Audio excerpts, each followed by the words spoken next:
بڑی آپا کی آمد کے ساتھ ہی سب گھبرا کے ادھر ادھر غیر ضروری طور پر مصروف ہو گئے۔ بڑی بھابھی نے ایک ہی جھٹکے میں الماری سے طے شدہ کپڑے گرائے اور ان کو ڈھیر کی صورت میں رکھ کر دوبارہ تہہ کرنا شروع کر دیا۔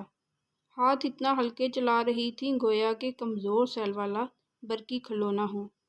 منجلی بھابھی نے سرف اور اسپنج اٹھایا اور جلدی جلدی دروازے رگڑنا شروع کر دیے۔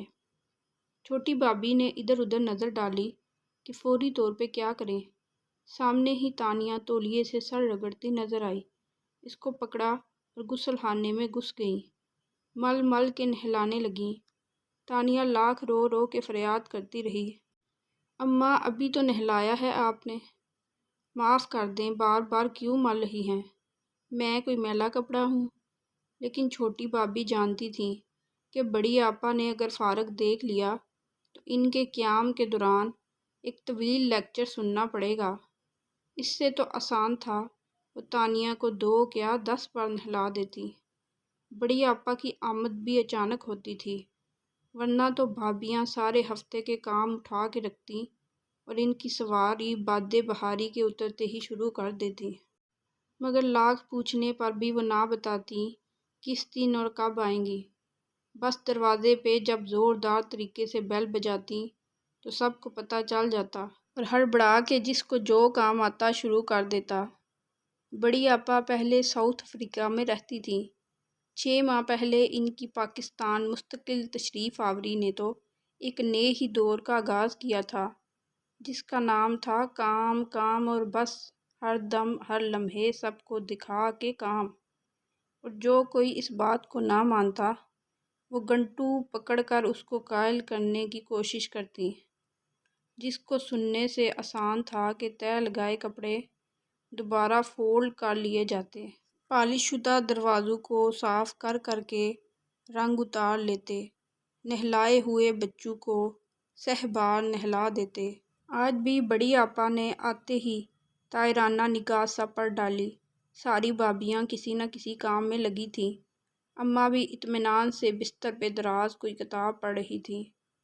اماں بھی کو کون سمجھائے کہ کام کرنا کتنا ضروری ہے، کتنی فرصت سے کتاب پڑھ رہی ہیں۔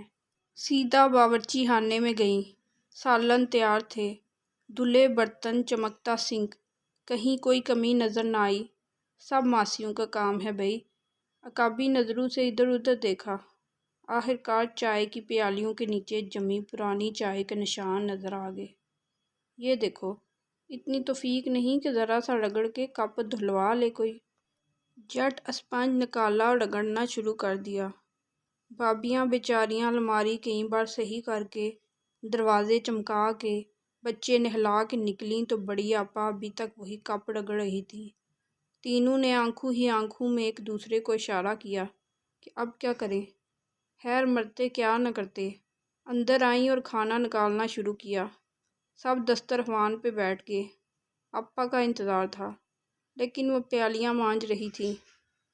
آ جائیں آپا، کھانا کھا لیں۔ آ رہی ہوں بھئی، ذرا یہ کپ تو چمکا دوں۔ ہاتھ پونچھتی آئیں۔ آپا کہاں آتے ہی کاموں میں لگ گئیں۔ چھوٹے بھائی نے جان بوجھ کے چھیڑا۔ کیا کروں میر، گندگی برداشت نہیں ہوتی۔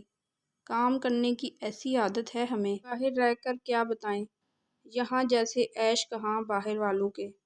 ماسیاں آ رہی ہیں جا رہی ہیں، کوئی فکر ہی نہیں۔ بڑی آپا نے کینیڈا کے سرد موسموں جیسی برفیلی سانس لے کے کہا۔ چھوٹی بھابھی نے کچا چبا جانے والی نظروں سے میاں کو دیکھا۔ اماں اس بار 15 دن کے لیے رہنے آئی ہوں۔ اویس کو کہہ کے آئی ہوں کہ اماں کے گھر رہوں گی، ذرا بھابھیوں کی مدد ہو جائے۔ بچوں میں لگی رہتی ہیں بیچاریاں، گھر نہیں سنبھال پاتی۔ ڈسٹ بین گندے، تگڑوں پر گرد، میں ذرا کام سکھا دوں تو آؤں گی۔ بہت خوش ہوئے، کہنے لگے بھئی ضرور جاؤ، والدین کی خدمت بڑا اجر ہے۔ ہاں خوش کیوں نہ ہوں گے، اتنے دن آزادی منائیں گے ہمارے دلہا بھائی۔ بڑی بھابھی نے جل کے سوچا اور زور سے آلو کو دانتوں میں دبا لیا۔ بس اب تو شامت ہی آ گئی۔ غسل خانے کے نل ہوں یا لان میں لگے گملے، ہر چیز کو مل مل کے دھویا جانے لگا۔ بڑی آپا نہ صرف صفائی کرتیں بلکہ ڈنکے کی چوٹ پہ کرتیں۔ بس نہ چلتا کہ اخبار میں خبر چھپوا دیں کہ آج رحمت ہاؤس کی کنڈیاں جو کثرت استعمال سے چکنی اور میلی ہو گئی تھیں، عظمت آرا بیگم نے خوب رگڑ کر ایسی کر دی ہیں کہ گمان ہوتا ہے نئی لگوائی ہیں۔ احد نے پھپھو کو آئیڈیا دیا کہ آپ صفائی سے قبل اور اس کے بعد کے عنوان سے تصویر کھینچ کے واٹس ایپ خاندانی گروپ میں ڈال دیا کریں۔ یہ تو خوب ہی خیال تھا۔ پنکھے چمکانے ہوں یا کرسیوں کے اندرونی حصے کو سرف سے صاف کرنا، سب کی تصویریں کھینچی گئیں، خوب کھینچی گئیں۔ بھابیاں تو عاجز آ گئیں۔ ساؤتھ افریقہ والوں کا تو اللہ بھلا کرے، یہ کس کو بھیج دیا؟ چھوٹی بھابی روتے ہوئے کہتی۔ 3-4 دن بعد بڑی آپا کو خیال آیا کہ صفائیوں میں ایسا لگی ہیں کہ کھانا پکانے پہ زور ہی نہ دیا، تو اعلان کیا آج ہم کھیر پکائیں گے۔ ایسی لذیذ کھیر کیا کبھی کسی نے بنائی ہوگی۔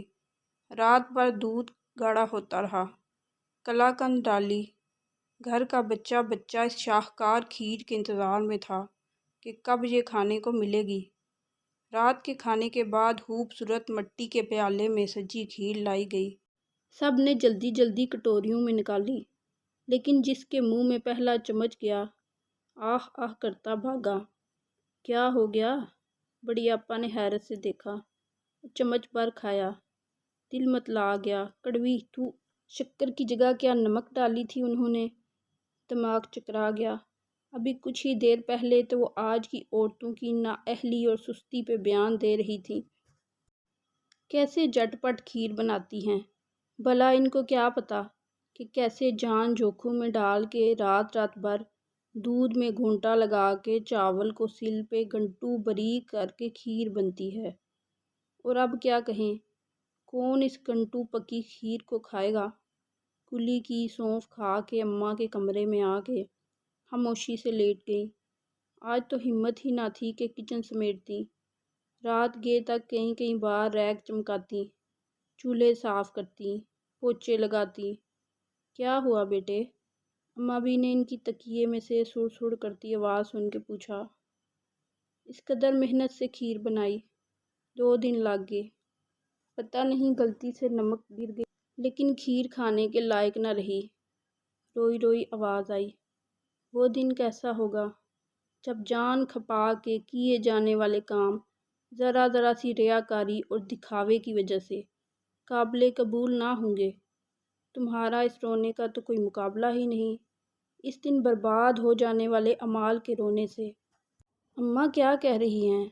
بڑی آپا اٹھ کے بیٹھ گئیں۔ بٹیا رانی محنت سے کھیر پکائی، لیکن ایک نمک نے اس محنت کو صفر کیا۔ ہمارے نیک اعمال میں بھی اگر لوگوں کی تعریف چاہنے کا نمک آ جائے تو رب کریم کی بارگاہ میں قابل قبول نہ رہیں گے، دھتکارے پڑے ہوں گے کھیر کے ڈونگے کی طرح۔ بی اماں نے نرمی سے محنتی بیٹی کو دیکھا۔ اماں، لوگوں کو سہولت دینے والی بن جاؤ۔ کام کرو تو جتاؤ نہیں، بتاؤ نہیں۔ نیت اگر قدردان رب کے لیے خالص کر لو تو پھر دنیا کے کسی شخص کی تعریفیں تمہیں خوش نہ کریں۔ کام اور کام کے ساتھ کچھ وقت اپنے لیے رکھو، کچھ اچھا سنو، کچھ اچھا پڑھو، کچھ اچھا دیکھو، کسی اہل دل کے پاس بیٹھو، کچھ سیکھو، کچھ سکھلاؤ، بس اپنی نیت خالص کر لو۔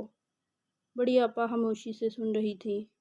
بات واضح تھی، قبول کرنا نہ کرنا اب ان کا کام۔